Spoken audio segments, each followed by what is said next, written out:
Zdravko Lidl pa poskrbi, da radi kuhajo tudi naši mladi gledalci. Tokrat so na vrsti cvetačni njoki, ki so lahko samostojna jed ali priloga. Pa poglejmo recept. Hej, midva obožujeva njoke in danes jih bova pripravila iz cvetače.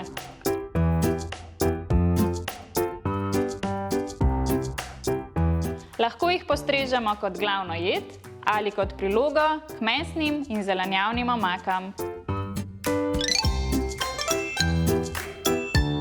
Priprava je preprosta. Cvetača naj se kuha 10 minut. Zatem jo pretlačimo, dodamo moko in parmezan ter oblikujemo njoke. Veš, kaj je najboljše? Da jih lahko pripravimo na zalogo in shranimo v zamrzovalnik za dneve, ko ni časa za kuhanje. Le še skuhamo jih in postrežemo z omako.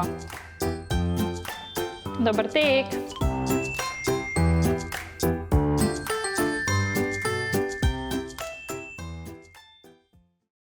Zdravka Lidla najdete tudi na YouTube kanalu Zdravko Lidl.